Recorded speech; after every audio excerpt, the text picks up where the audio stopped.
Dan, the centrist mayor of Bucharest, won a tense rerun of Romania's presidential election on Sunday, beating nationalist George Simeon. The ballot came 5 months after Romania's constitutional court annulled an election over allegations of Russian interference and a massive social media promotion of the far-right frontrunner who was not allowed to stand again. Dan, who campaigned for an honest Romania, gained close to 54% of the vote, while US President Donald Trump admirer Simeon secured 46%, according to near-complete results. Here's what Dan said to his supporters. Despre politicieni, alegerile sunt despre comunități și în alegerile de azi a câștigat o comunitate de români care vreau o schimbare profundă a României. În momentul ăsta, un moment de speranță. Vă rog însă să aveți răbdare pentru perioada care vine.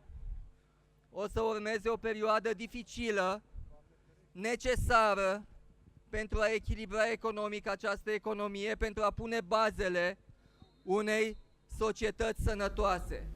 Vă rog, speranță și răbdare.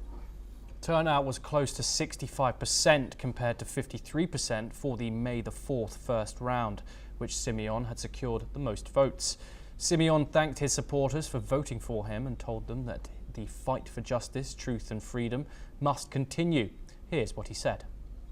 Aș vrea să-l felicit pe contracandidatul meu, Nicu Șordan. A câștigat alegerile, a fost voința poporului român. Vreau să mulțumesc celor peste 5 milioane de români care și-au pus încrederea în mine. Nu îi voi dezamăgi, nu există un lucru mai de preț pentru mine decât încrederea lor.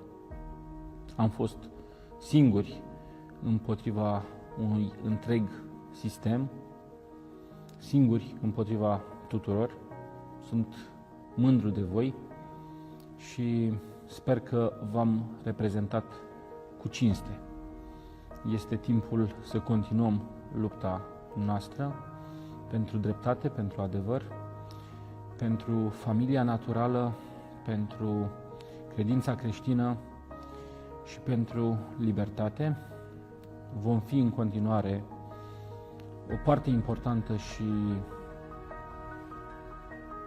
semnificativă a societății românești.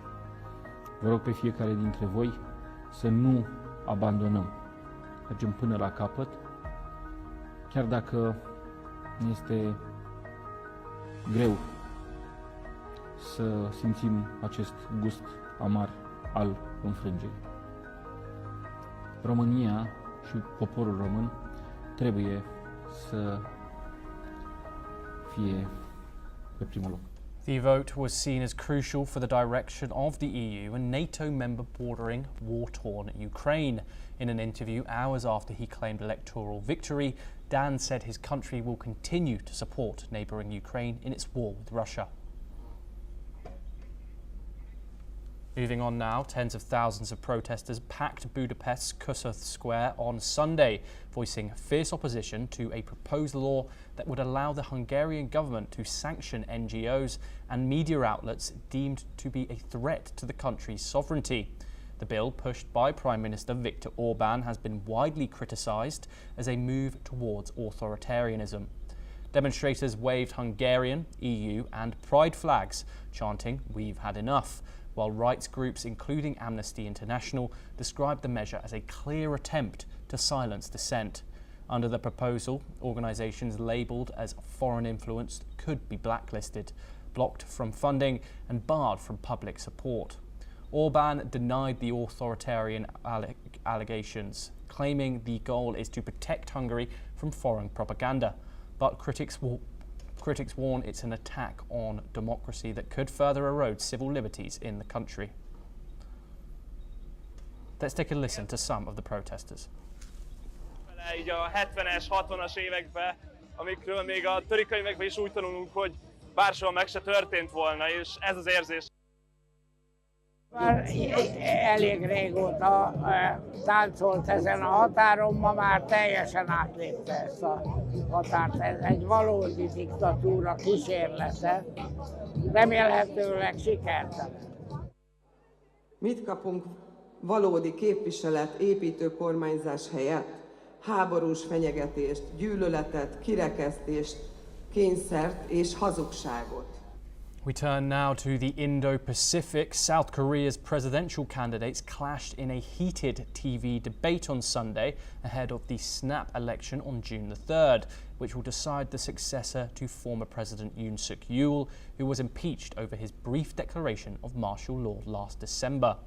Lee Jae-myung, the opposition Democratic Party candidate and current frontrunner, faced criticism for his stance on China, with opponents accusing him of being too accommodating to Beijing. Lee argued for more balanced foreign policy, saying South Korea should not fully align itself with Washington and emphasized the importance of managing relations with China and Russia while maintaining security cooperation with the US and Japan. Lee also outlined his domestic agenda, advocating for more investment in AI, a 4.5-day work week, protection for unionized workers, and a focus on South Korea's interests in trade negotiations, especially with the United States.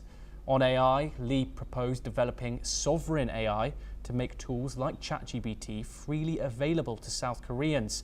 He has also vowed to raise AI investment to 100 trillion won and offer a production tax credit of up to 10% for domestically manufactured and sold semiconductors. Meanwhile, Kim Moon-soo, the Conservative People Power Party candidate, promised to create jobs and foster business growth through deregulation. Kim has pledged to create a government agency dedicated to innovating regulations and invest more than 5% of the national budget in research and development. Moving on once again, the NVIDIA CEO Jensen Huang has announced plans for Taiwan's first AI supercomputer as he showcased the company's latest advancements in artificial intelligence. Huang said NVIDIA would work with Taiwanese tech giants Foxconn and TSMC, as well as the government, to build Taiwan's first AI supercomputer. NVIDIA has also launched a new version of its NVIDIA tech called NVIDIA Fusion that will sell to other chip designers to help build powerful custom AI systems with multiple chips linked together. Marvel Technology and MediaTek plan to adopt this new tech for their custom chip efforts. Here's what the NVIDIA CEO had to say. Well, Taiwan doesn't just build supercomputers for the world. Today, I'm very happy to announce that we're also building AI for Taiwan.